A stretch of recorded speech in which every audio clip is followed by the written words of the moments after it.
So let's tackle the letter B, maybe your freebie, in this wonderful script called Vivaldi.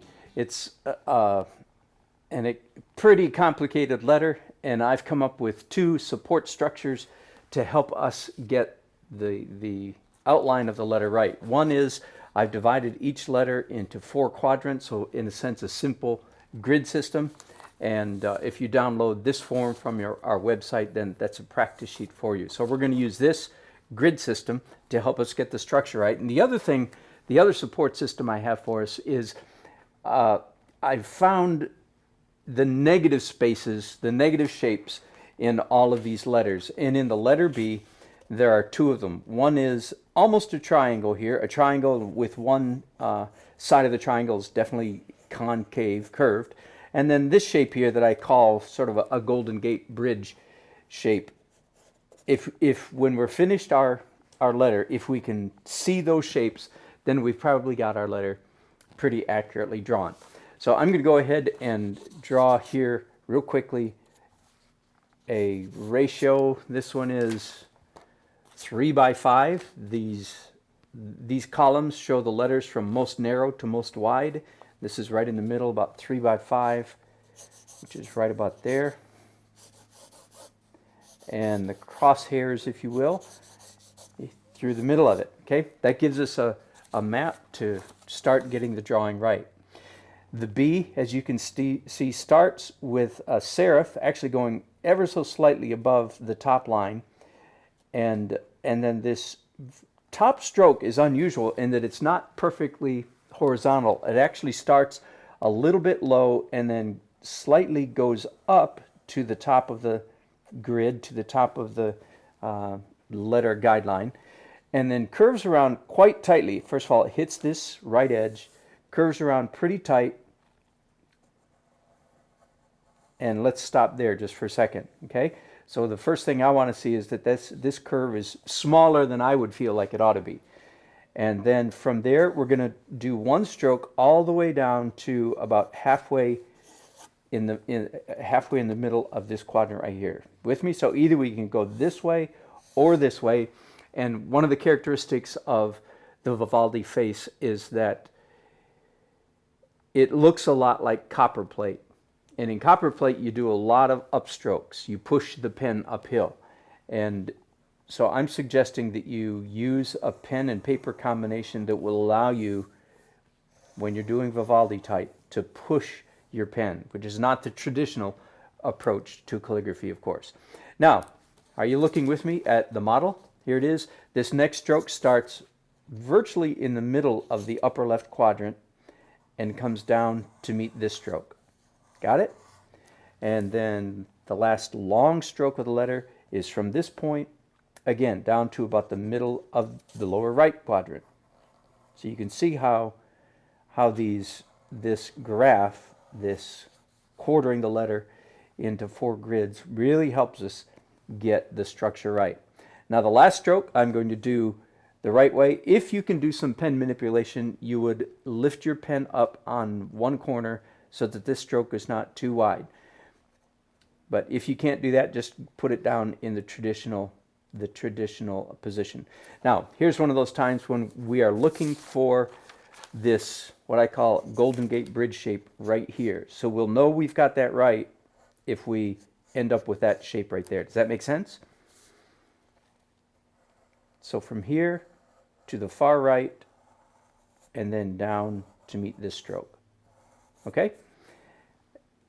If I've done it right, and I'm close, then these 2 lines will almost touch, and as you can see, they don't. So that's not, perhaps this loop should come down a little bit further, or this loop actually should go up a little bit higher, and I think it's more the latter. This should go higher. Now that's an awful lot of talking, an awful lot of analyzing, and a lot of mathematical kind of thinking to get the B structured right. This is exactly the kind of thing that I recommend that you do. And then here's another trick that I've given you. Instead of drawing on the first page of your pad of paper, start on the back page and work forward. So now you bring a clean sheet down, and now you should be able to trace that first letter making slight adjustments as you go along so that you can get all the details right. In other words, you look what's not right about this and make those slight corrections. Does that make sense? And then you will do the same thing. There we go. You do the same thing page after page after page until you really have the letter B at your fingertips. That's a pretty good B. Got it? I would do several more pages, but that's enough for now. Let's go now to the dip pen, and I'm going to draw myself a quick little guideline.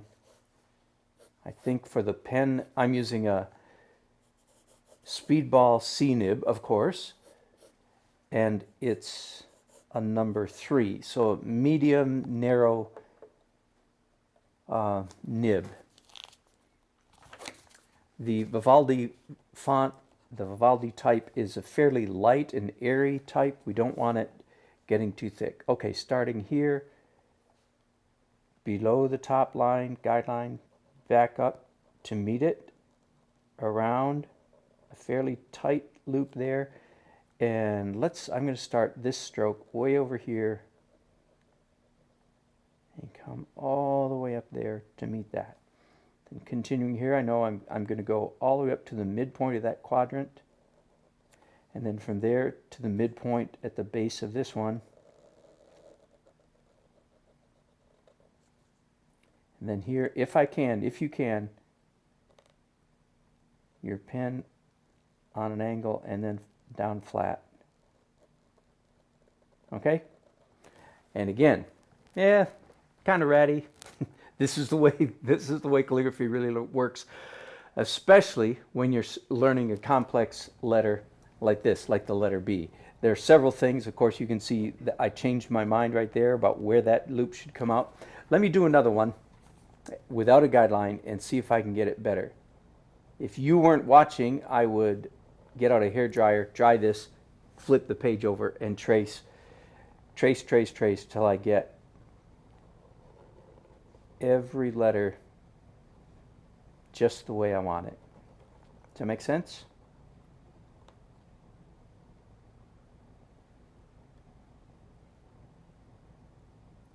There. That's a pretty good B.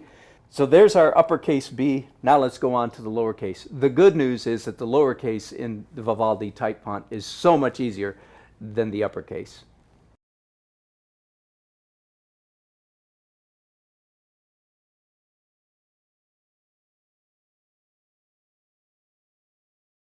I'm following the italicized angle, and the loop of the B is just like that. Very, very simple. Again, the only thing that would maybe distinguish this from a straight up chancery cursive, chancery italic is that serif right there. Now let me do it with a pen.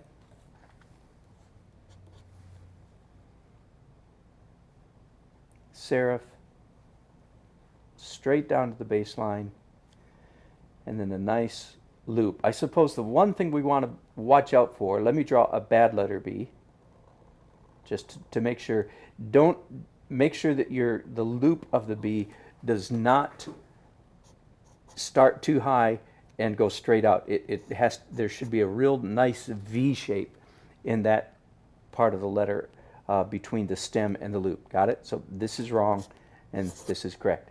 So there's your free B. I hope you'll check out the entire rest of the alphabet. This is a really fun challenge, but it's such a beautiful font.